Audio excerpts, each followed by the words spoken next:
Special populations.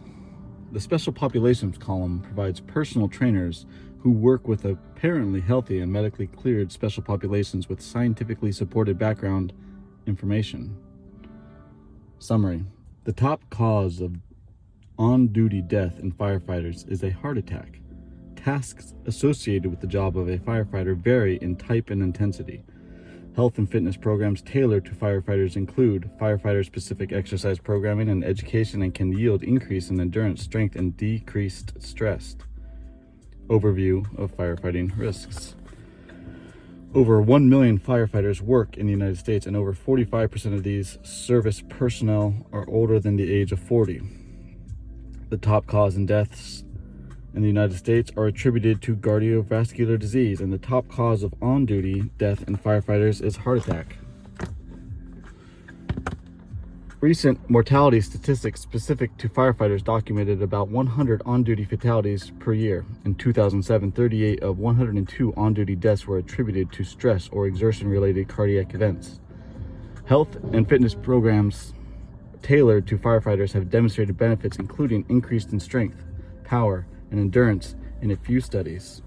Research examining the outcomes associated with firefighter-specific programs is not prevalent in literature, although it is argued that these programs should include firefighter-specific exercise training and education. The purpose of this article is to examine the physical demands of firefighters and describe specific programming skills necessary to develop interventions for this population.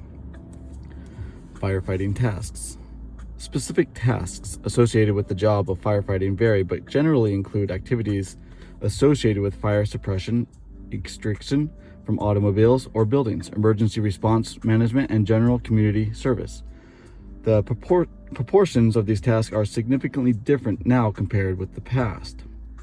Fire retardant building practices, fire prevention technology, and increased use of alarms and sprinkler systems have significantly reduced the number of fires that take place nationally and within communities, reducing the percentage of service calls for fires to as low as 3%.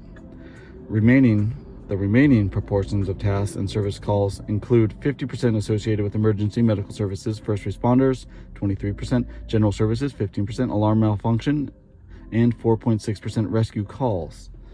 This change has led to a shift in the tasks and physical demands placed on firefighters as they spend a majority of their time responding to general emergencies in the community, including automobile accidents, medical emergencies, and community emergencies such as natural disaster. Physiological demands.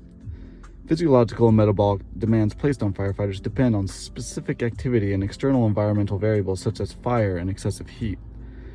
Firefighters use supplemental air tanks when fighting a fire and wear fire retardant boots, jackets, gloves, and helmets. The added weight of this equipment can be as much as 80 pounds. Managing a hose or axe can increase the load by 30 pounds. If the firefighter is required to climb stairs as well, the physiological and metabolic load of the firefighter quickly approaches near maximal levels. Exposure to heat stress, psychological stress also add to the strain on cardiovascular and musculoskeletal systems. Auto-extrication represents a high proportion of the job tasks associated with firefighters because many function as first responders in auto accidents. Auto-extrication devices, known as the jaws of life, come in several shapes and sizes, but most weigh between 50 and 100 pounds and must be held steady for long periods during victim extrication. Other tasks requiring high physical demands include carrying victims, managing hoses, ladders, and other equipments.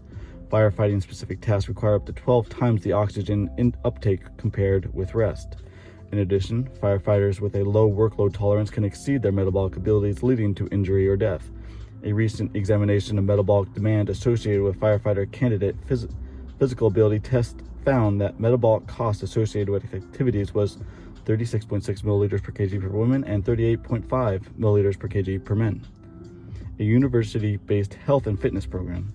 This section discusses details of a health and fitness program developed by the Sacred Heart University Exercise Science faculty for the Fairfield Fire Department in Connecticut. The program consists of the following: education, nutrition, stress management, peer fitness training, supervised group training. Variables examined during the program including the following. Figure 1. resting heart rate and blood pressure, body composition, cardiopulmonary endurance, strength, flexibility, perceived stress. Education. A series of education classes considered most relevant for firefighters were conducted by university faculty and including the following: fundamentals of exercise training, nutritional guidelines for health and fitness, cooking demonstrations, acute and chronic stress management. Exercise. The exercise component consisted of several offerings of group personal training, on-site exercise programs, and the provision of training for select firefighters to serve as peer trainers. All programs were designed with the goal of general strength and conditioning. American College of Sports Medicine guidelines for exercise were essentially merged with recommendations from the International Association of Firefighters, IAFF, peer fitness training program. Firefighters served as peer trainers received special training from the Sacred Heart faculty, including supervision and spotting techniques, motivation methods, and specific activities designed to prevent injuries of the low back and shoulder girdle. Firefighters were provided with group personal training sessions at the University Health and Fitness Center, at their local firehouse, and at the local Young Men's Christian Association, YMCA. Research should be conducted to determine the effectiveness of firefighter-specific health and fitness programs. IAFF also recommends that certified peer fitness trainers and strength conditioning professionals collaborate further to create and administer firefighter-specific health and fitness programs. Health and fitness firefighters is also correlated with overall job performance. Rhea et al. Observed higher job performance measures with increased aerobic fitness, upper body strength, upper body endurance, squat endurance, and decreased 400-meter sprint time. Task-specific training programs can increase the effectiveness of job-specific tasks, in addition to providing firefighter with general health benefits associated with regular exercise. General goals of a health and fitness program tailored to firefighters should include thorough baseline testing and assessment and exercise programming with general strength and conditioning in mind, a selection of exercises that addresses increased risk activities and injury prevention should augment a general fitness program, combining an applied and didactic approach through supervised training and education classes optimizes the potential for firefighters to apply strength and conditioning activities to the demands of the job. Wendy Bzirk is a clinical assistant professor and director of the Sacred Heart University Wellness Program.